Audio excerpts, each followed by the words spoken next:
மருமகள் சீரியல்ல அடுத்து வர எபிசோட்ல என்ன மாதிரியான ட்விஸ்ட் எல்லாம் இருக்க போகுதுங்கிறத இந்த வீடியோவில் பார்க்கலாம். தமிழ் ஃபீல் பண்ணி அழுதுகிட்டே ரொம்ப வருத்தத்துல இருக்காங்க. உடனே பாட்டிக்கு இந்த விஷயம் தெரிஞ்சு, என்ன தமிழ, இப்ப என்ன உன்னுடைய குழந்தை நீ பார்க்கணும் அவ்வளோதாட, வா உன்னை நான் கூட்டிட்டு போயிட்டு குழந்தை பார்க்க வேண்டியது என்னுடைய பொறுப்புன்றாங்க. இல்ல அந்த வீட்டுக்கெல்லாம் நான் வரல, யாரடி உன்னை வீட்டுக்கு வர சொன்னது, நீ எந்த அளவுக்கு பிடிவாதமா இருக்கியோ அதே அளவுக்கு பிடிவாதத்துல தான் நானும் இருக்கேன், நீ வா நான் கூட்டிட்டு போறேன், வெளியிலே இருந்து கருப்பு வர வச்சு குழந்தை பார்த்துட்டு வந்துடலாமான்னு சொல்லிட்டு இப்ப தமிழை கூட்டிட்டு போறாங்க.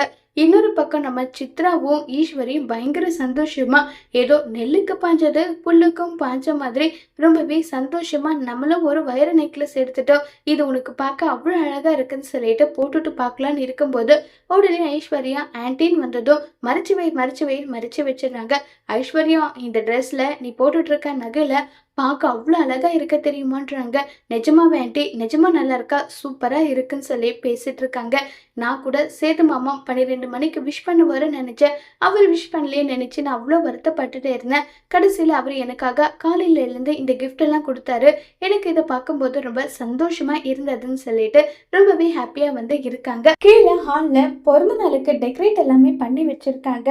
நம்ம ஐஸ்வர்யாவை கண்ணை மூடி சேர்த்து கூட்டிட்டு வந்து சர்ப்ரைஸ் சொல்லிட்டு கேக் கட்டிங் எல்லாம் பண்ணிக்கிட்டு இருக்காங்க. அந்த நேரத்துல தான் நம்ம தமிழ்ச்செல்வி, அப்பதான் தமிழ்ச்செல்வியோட அம்மா வசந்தின் 3 பேருமே வந்திருக்காங்க. கருப்புக்கு ஃபோன் பண்ணது, வாதா தமிழ் உள்ள வாண்டுறாங்க. இல்லைண்ணே, நான் இங்கே இருக்கேன், இன்னைக்கு எனக்கு பிறந்த நாள், என் பொண்ணு மீனாட்சி கிட்ட இருந்து எனக்கு பிறந்த நாள் பரிசு கிடைச்சிருச்சு, என் பையன் அழகர் கிட்ட இருந்து எனக்கு பிறந்த நாள் பரிசு கிடைக்கணும், அதுக்காக வந்திருக்கேன், குழந்தை மட்டும் கொஞ்சம் தூக்கிட்டு காட்ட முடியுமான்னு சொல்றாங்க. இதுக்கு என்ன, ஏன் இப்படி பேசுற, தாராளமா காட்டிட்டா போச்சுன்னு சொல்லிட்டு இப்ப போயிட்டு மலரை கூப்பிடுறாங்க. மலருக்கு சவுண்ட் போடுறாங்க, மலர் காதுல விழுறதில்ல. உடனே ஈஸ்வரி, கருப்பை என்ன விஷயம், எதுக்காக இப்படி சவுண்ட் போட்டுட்டு இருக்கேன்னு சொல்றாங்க. இல்ல அது ஒண்ணும் இல்ல, ஏய் கருப்பு, சொல்ல முடியுமா முடியாதான்னு சொன்னதும், இல்ல தமிழ்ச்செல்விக்கு இன்னைக்கு பிறந்த நாளாம், குழந்தைய பார்க்கணும்னு சொல்லிட்டு வெளியே நின்றுட்டு இருக்கான்னு சொல்றாங்க. அப்படியா, சரின்னு சொல்லிட்டு இப்ப ஈஸ்வரியும் சித்ரா 2 பேருமே போறாங்க. உடனே பாட்டிக்கு கோபம் வருது. என்ன இந்த கருப்பு முட்டா பையன் என்ன பண்ணிருக்கான், நம்ம குழந்தை தூக்கிட்டு வர சொன்னா இவதுங்க 2 வருது, இதுங்க 2 வந்தா பிரச்சனை பெருசாக்காம விடாதுன்னு சொல்லிட்டு கோபத்துல இருக்காங்க. என்ன தமிழ், பிறந்தநாள் வாழ்த்து தமிழ்னு சொல்றாங்க, ரொம்ப தேங்க்ஸ்ன்னு சொல்றாங்க.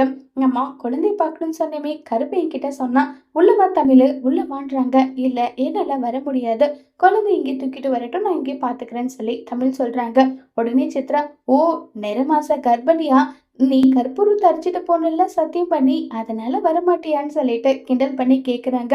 அப்படி இருக்கிற சூடு சொர்ணம் இருக்கவ இப்படி இங்க வந்து நிக்கவே கூடாது, ஒழுங்கு மரியாதை அங்க இருந்து போயிருக்கணும் இல்லைன்னு சொல்லி திட்டி அனுப்பிடுறாங்க. இதை பார்த்த தமிழால மனசு தாங்க முடியாம அழுதுகிட்டே அங்க இருந்து கிளம்பி போயிடுறாங்க. கருப்பு பதட்டமா இருக்கிறத பார்த்ததும், சேது மாமா என்னையாச்சுன்னு சொல்லி கேக்குறாங்க. அந்த புள்ள தமிழ் வந்துச்சு, குழந்தைய பார்த்து குழந்தைகிட்ட இருந்து முத்தம் வாங்கிட்டு போனேன்னு வந்துச்சு, ஆனா உன்னுடைய சின்னம்மா எல்லாரும் சேர்ந்து அந்த பொண்ணு மனசை கஷ்டப்படுத்திட்டாங்கன்னு சொன்னதும், சேது குழந்தைய தூக்கிட்டு அங்கிருந்து கிளம்பி போறாங்க. கிளம்பி போனதும் நம்ம தமிழ் அழுதுகிட்டே போயிட்டு இருக்காங்க. ஆட்டோக்கு முன்னாடி நின்று, இந்த தமிழ் குழந்தைகிட்ட நீ உன்னுடைய பிறந்தநாள் பரிசை வாங்கிக்கோன்னு சொல்லிட்டு சேது கொடுக்குறாங்க. இதை பார்த்து தமிழுக்கு ரொம்பவே சந்தோஷமாக்குது. தமிழ் சேதுக்கு நன்றி சொல்றாங்க. இதை பார்த்து சேதும் சந்தோஷப்படுறாங்க. அதோட இந்த எபிசோட முடிச்சிருக்காங்க.